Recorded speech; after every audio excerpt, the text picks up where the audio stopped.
사랑과 인사하겠습니다. 메리 크리스마스.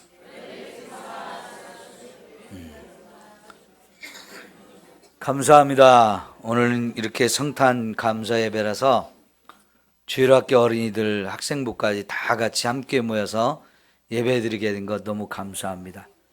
평소에는 우리 어린이들과 학생부는 3층에서 예배를 드리는데 어른들과 아이들 함께 같이 한 자리에 모여서 예배드리게 돼서 너무 감사하죠.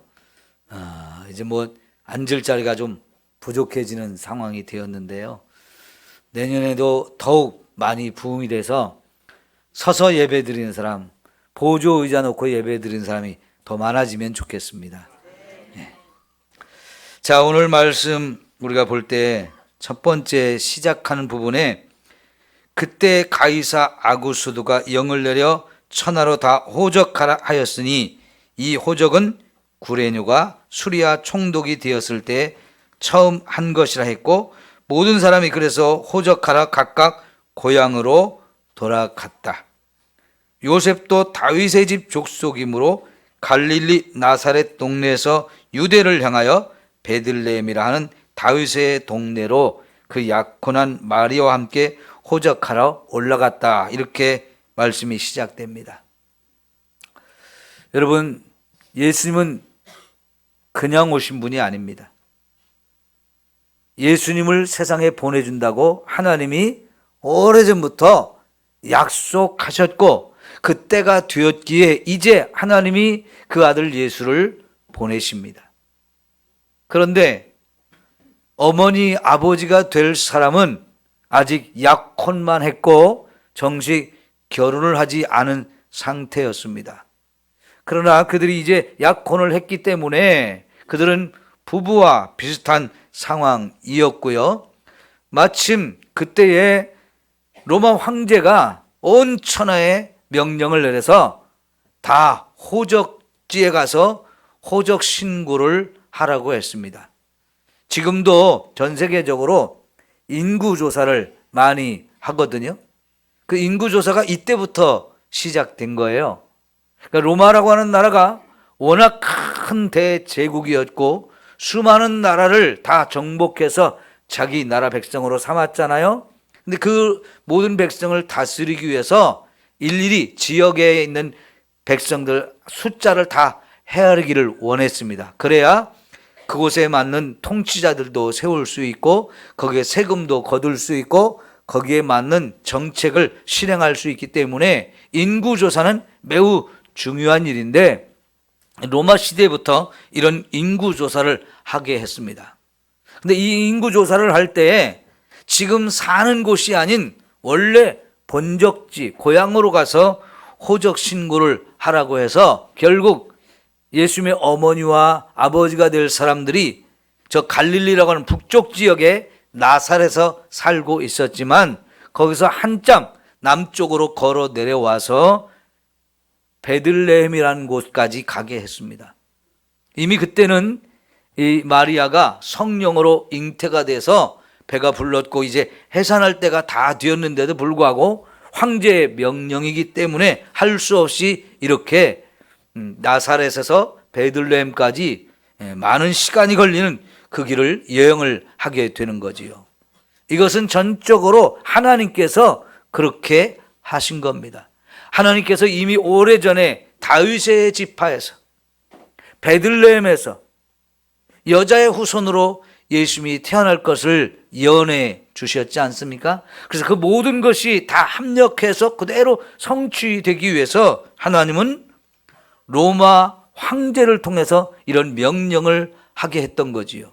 그럼 이 로마 황제가 이런 인구조사를 한 것이 나라를 통치하기 위한 지혜로 이걸 한 것이지만 결국은 그 일을 누가 하게 하셨느냐면 하나님이 하게 하셨다는 거지요. 뭐 때문에?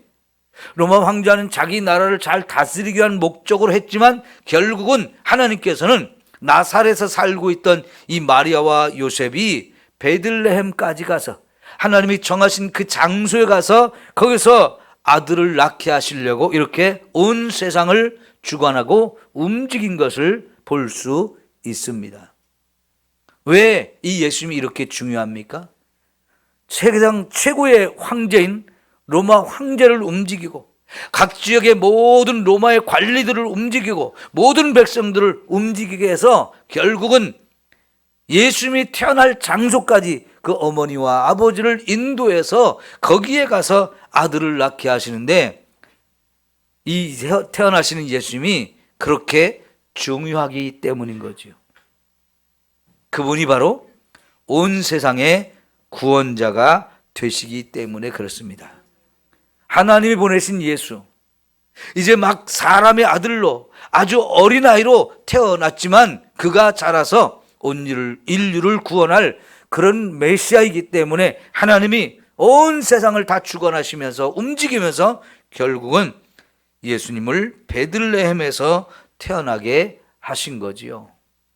이와 같이 여러분, 하나님은 온 세상을 다스리시는 만물의 창조주요 주인이십니다.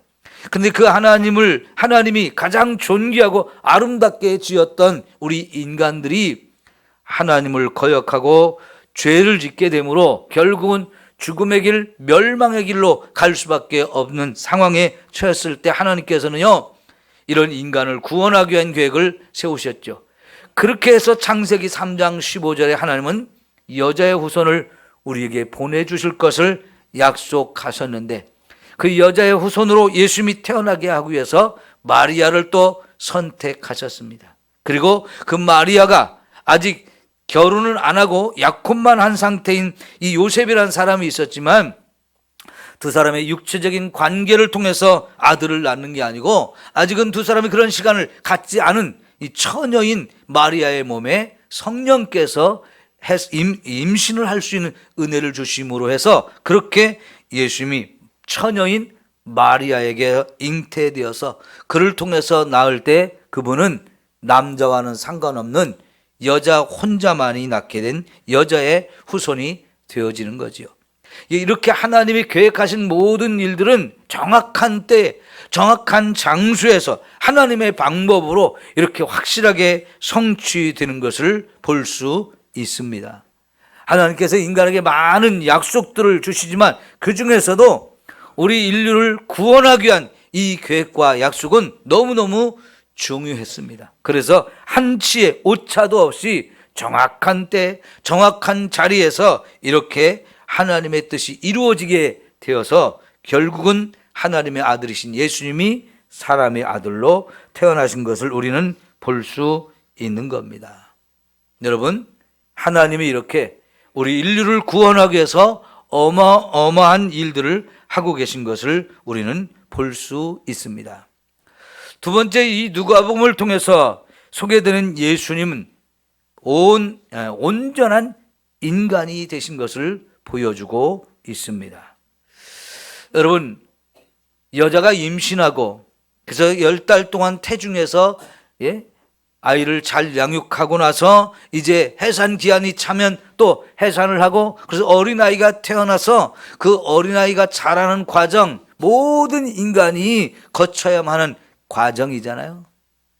그렇게 하나님의 아들이 마리아라고 하는 한 여인의 몸속에 어린 아이로 임신을 하고 이 어머니 뱃속에서 10달의 시간을 보낸 후에 해산을 과정을 거쳐서 이렇게 자라나고 있는 모습, 이런 거를 이 누가복음에는 아주 자세하게 소개하고 있는 것을 우리가 볼 수 있거든요. 왜 이런 모습을 이렇게 자꾸 소개할까요?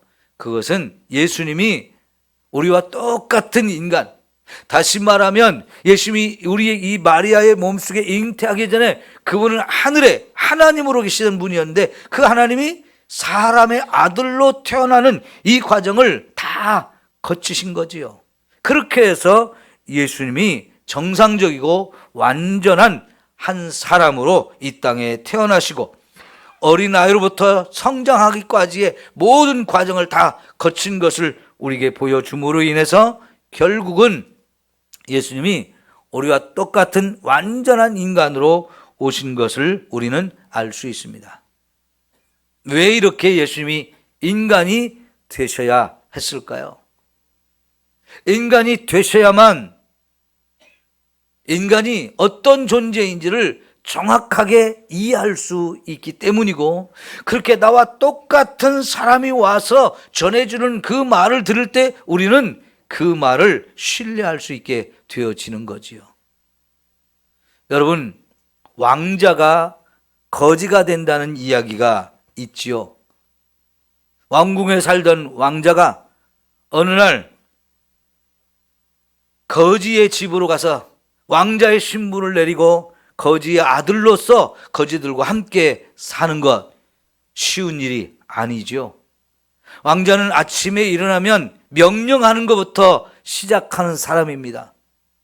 물을 가져와라, 밥을 가져와라, 옷을 입혀달라, 뭐 하나부터 열까지 모든 것이 명령만 하면 아랫사람들이 다 알아서 챙겨주고 모든 걸 도와주고 살피는 이런 삶을 살기 때문에 그냥 명령만 하면 모든 것이 되어지는 삶을 살던 사람이 왕자인데, 이 왕자가 어느 날 왕자의 옷을 다 벗고 그냥 신분을 다 내려놓고 거지의 집으로 가서 거지들과 함께 산다는 것은, 이거는 격에 맞지도 않고 생활 스타일도 맞지 않고 먹는 것도 입는 것도 모든 것이 맞지 않는 곳입니다. 여러분, 거지들은 아침에 일어나는 것도 제 마음 것이죠. 일찍 일어나는 것은 오히려 좋지 않습니다. 왜요? 남들 식사하기 전에 가서 거지 동냥을 하면 욕먹을 일이죠. 남들 다 먹고 치운 다음에 가야 그나마 좀 욕 안 먹고 얻어먹을 수 있죠. 깡통을 들고 가서 각설이 타령을 하면서 밥을 얻어다 그것을 함께 나누어 먹는 이것은 왕자의 삶과는 전혀 다릅니다. 말하는 것도 그렇고 행동하는 것도 그렇고 잠자는 것도 그렇고 모든 것이 왕자와는 차원이 다른 것이잖아요. 근데 하나님이 사람이 됐다는 것은 이보다 더 큰 격차를 뛰어넘어서 정말로 하나님의 하나님 되심을 다 내려놓고 죄인들 가운데 오셔서 죄인들과 함께 어울려 살아가야 하는 것입니다. 그러다 보니까 이 죄인들이 예수님을 하나님의 아들로 인정하지 않잖아요. 무시하잖아요. 우리와 다른 모습을 자꾸 나타내니까, 그래서 자꾸 무시하고 왕따시키려고 하지만 예수님은 그런 가운데서 욕을 먹고 비난을 당하고 조롱을 받아도 함께 어울리면서, 특별히 죄인들 틈에 들어가고 소외된 사람들에게 함께 어울리면서 힘없는 작은 사람들의 친구가 되어주면서 이 땅의 삶을 사람들과 함께 부대끼며 사셨어요. 왜 그래요? 사람이 되어서, 진실한 사람이 되어서, 그래서 사람과 함께 어울리면서 그들의 삶의 아픔과 고통과 어려움이 무엇인지를 이해하고 그들을 진정 죄 가운데서 구원하시고 우리가 당하는 슬픔과 아픔의 모든 문제를 그분이 다 짊어지고 가기 위해서 그렇게 예수님이 사람의 아들이 되신 겁니다. 여러분, 2장 1절과 2절에 보면 특별한 사람들의 이름이 나와요. 가이사 아구스도라고 그러는데 로마 황제를 말합니다. 어거스틴이라고 하는 로마 황제를 말하고요. 2절에 보면 구레뉴가 수리아 총독이 되었다고 그러는데, 이 사람의 이름도 이제 수리아라고 하면 이 가나안 지역 전체를 다스리던 총독입니다. 이 사람이 구레뉴인데 그 사람이 이렇게 이 지역을 다스릴 때에 이런 인구조사를 했다는 이야기가 나옵니다. 왜? 예수님의 탄생에 대한 이야기를 하면서 어쩌면 아무 상관이 없을 것 같은 로마 황제의 이야기, 이 가나안 지역을 다스리는 총독의 이름을 이렇게 여기에 거론을 하는 겁니까? 여러분, 또 3장으로 넘어가서 우리가 3장 1절부터 2절까지 보면 거기 더 많은 사람의 이름이 나옵니다. 디베료 황제가 통치한 지 15해, 곧 본디오 빌라도가 유대의 총독으로, 헤롯이 갈릴리의 분봉왕으로, 그 동생 빌립이 이두레와 드라고니 지방의 분봉왕으로, 루사니아가 아빌레네의 분봉왕으로, 안나스와 가야바가 대제사장으로 있을 때 하나님의 말씀이 빈들에서 사가랴의 아들 요한에게 임한지라. 여기 3장에는요 요한에 대한 이야기를 하면서 더 많은 사람의 이름이 나옵니다.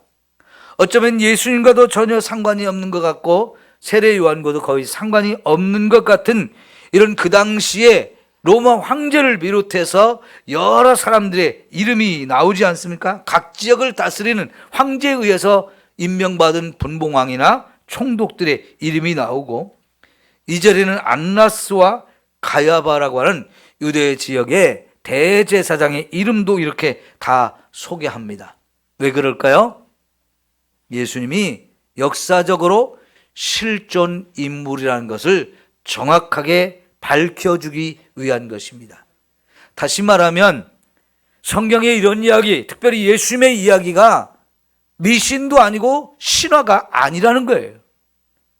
사실, 역사적인 사실을 기록한 이야기라는 것을 많은 사람들에게 정확하게 가르쳐주고 있는 거거든요. 여러분, 이 성경을 내려놓고 로마 시대의 역사를 살펴보면 지금 여기서 소개된 이름들이 정확하게 어디를 다스리고 어디 통치했고 어느 지역을 어느 시대에 통치했는지가 정확하게 역사적으로 다 고증할 수 있는 이야기입니다.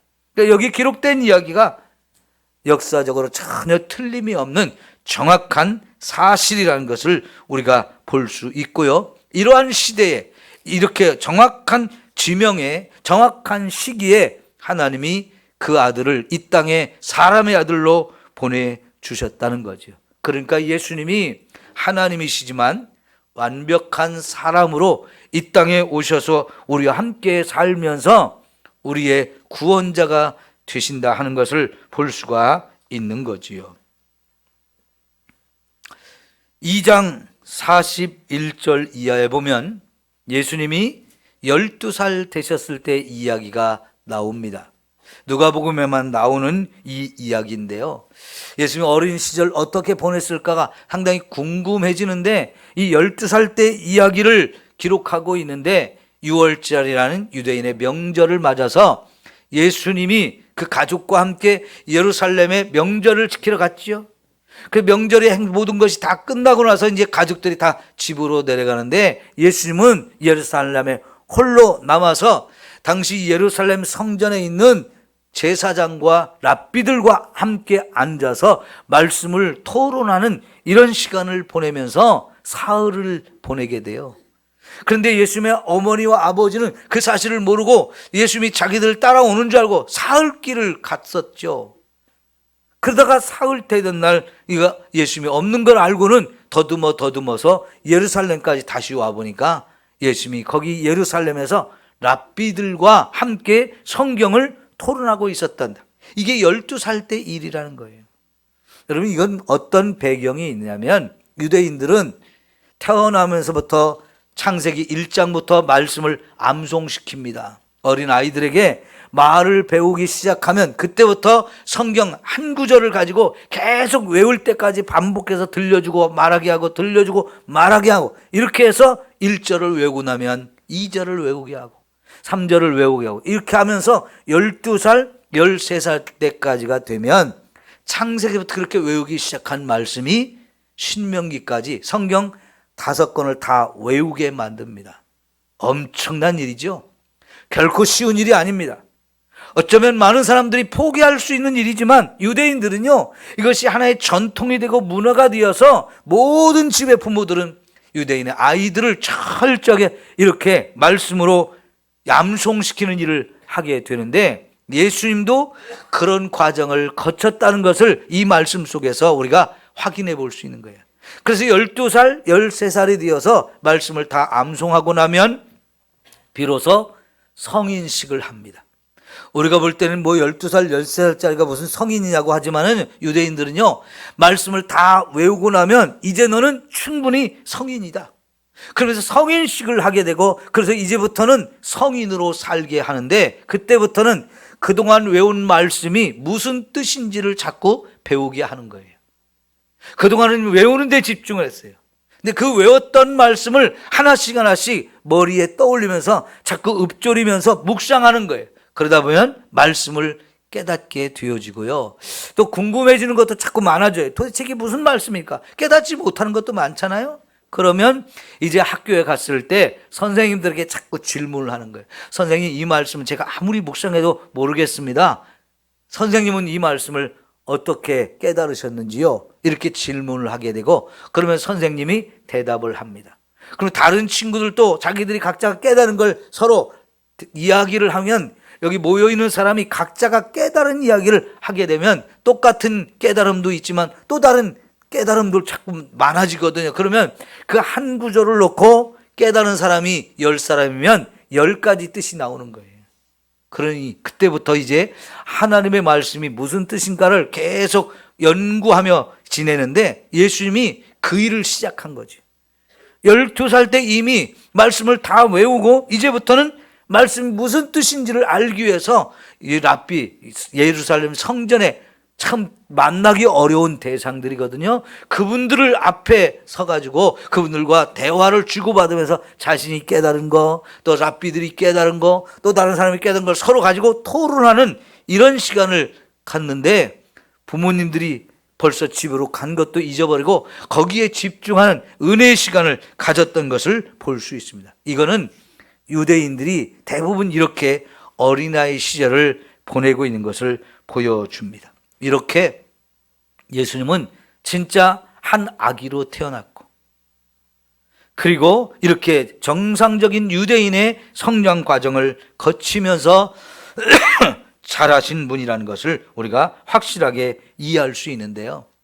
특별히 이제 누가복음 5장 이하를 보면 예수님이 자신을 말할 때 인자라는 표현을 자꾸 씁니다. 인자.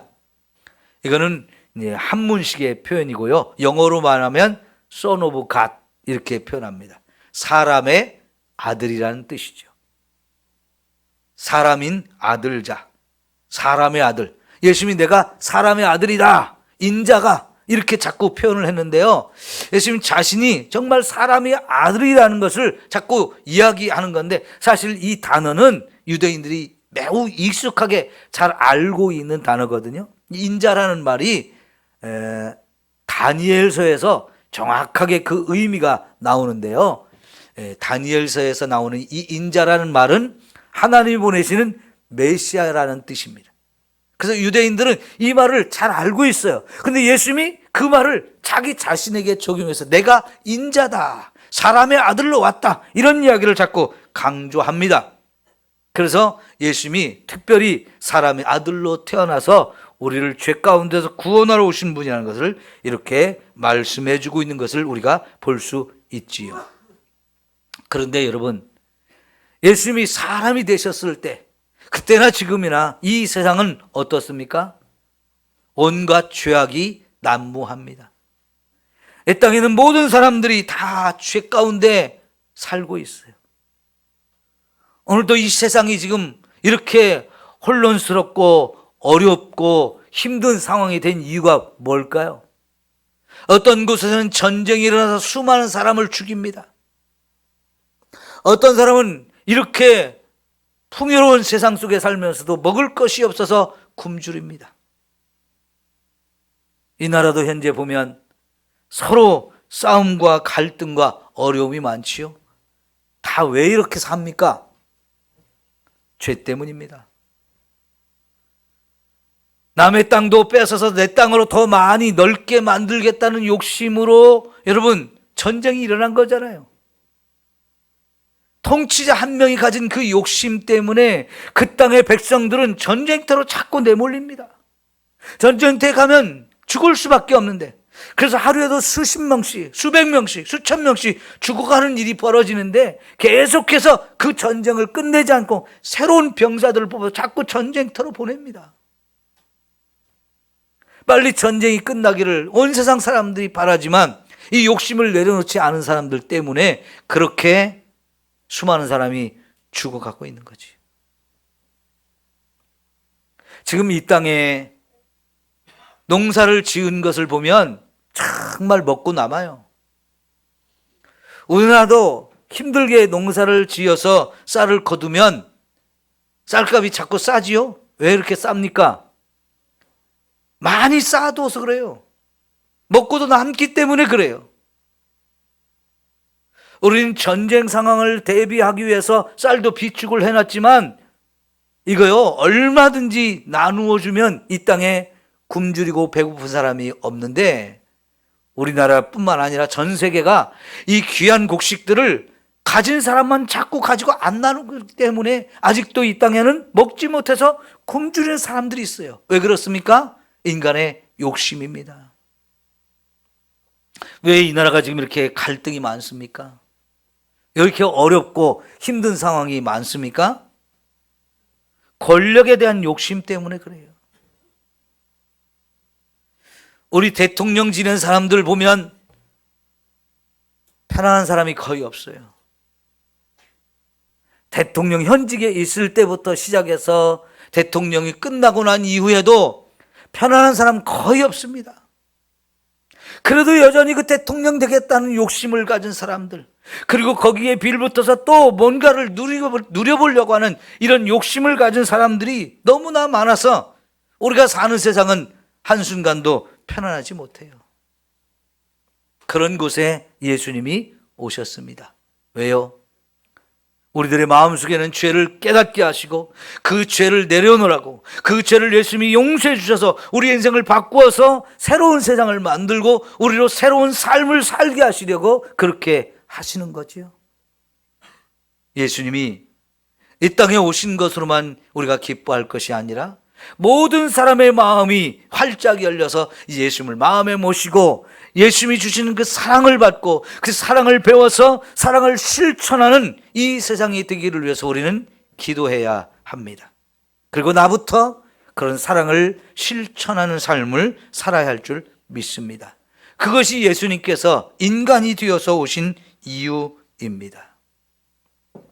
마지막으로 우리가 하나 더 살펴볼 것은요, 예수님은 이 땅에 어느 유대인만을 위한 것이 아니고 어떤 사람만을 위해서 온 것이 아니라 온 세상 모든 사람을 위해서 예수님이 오신 것을 누가복음은 굉장히 강조합니다.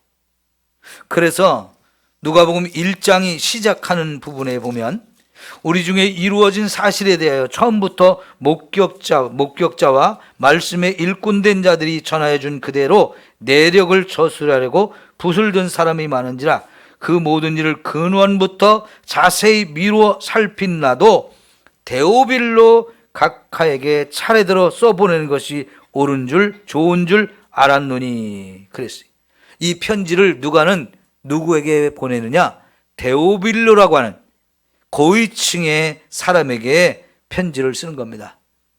이 데오빌로라는 이름은 헬라식 이름인데요, 데오라는 말고 데오스라는 말과 필레아라는 말이 합해진 말인데 하나님을 사랑하는 자 혹은 하나님의 사랑을 입은 자, 그런 뜻이거든요. 이 사람이 지금 누가가 처음 이 말씀을 써서 보내는 대상인데요, 그래서 이 누가복음은 그 첫 번째 독자가 누구냐면 헬라 영향을 받은, 로마 제국 안에 헬라의 영향을 받은 많은 이방인 그리스도인들이 첫 번째 독자였어요. 다시 말하면 이방인들, 유대인이 아닌 이방인들이 첫 번째 독자였다는 것입니다. 그래서 예수님은 이 땅의 모든 이방인에게도, 다시 더 확대시켜서 이 땅의 모든 사람을 위해서 오신 분이라는 것을 강조하고 있는 거지요. 예를 들어 마태복음은 유대인을 대상으로 쓰여졌다고 그랬죠. 그래서 이제 예수님의 소개를 할 때도 아버지가 되는 요셉을 중심으로 이야기가 전개됩니다.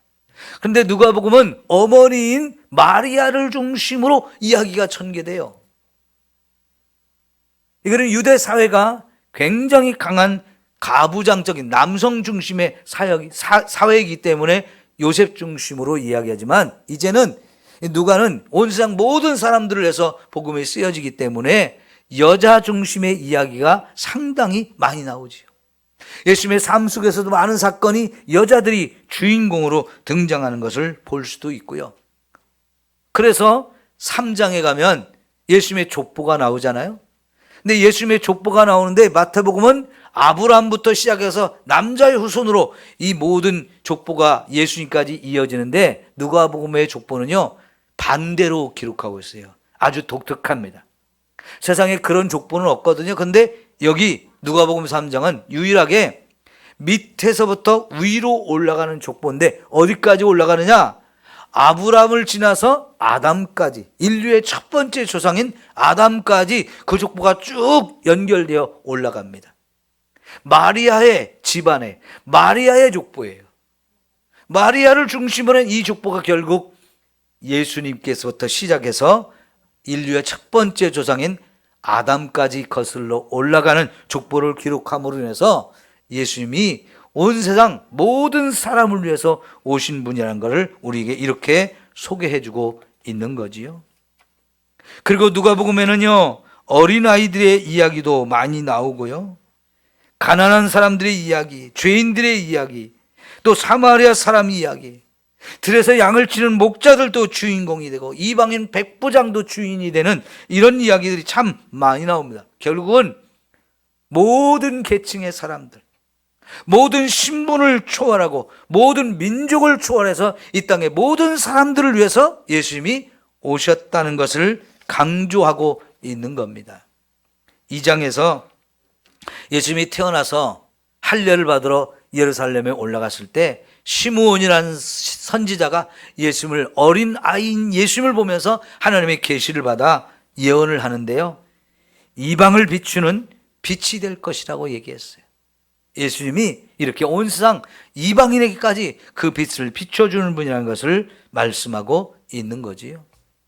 이 누가복음을 쓴 누가는 누가복음을 끝내고 나서 얼마 후에 사도행전을 또 기록하게 되어지는데요, 이 두 개가 연속되어진 누가의 작품인데, 그러면 특별히 사도행전 1장 8절은 저와 여러분이 잘 알죠? 예루살렘과 온 유대와 사마리아와 땅끝까지 이르러 내 증인이 되라고 예수님이 강조하시는 그런 말씀이 나오잖아요. 결국은 누가는 이 예수님이 정말 이 세상 땅끝까지 있는 모든 나라 모든 백성에게 복음을 전해서 그 영혼들을 구원하기 위해서 오신 하나님 보내신 메시아라는 사실을 이렇게 우리에게 가르쳐주고 있는 거지요. 이제 말씀을 정리하겠습니다. 예수님은 본래 하나님이시지만 완전한 사람이 되어 이 땅에 오셨어요.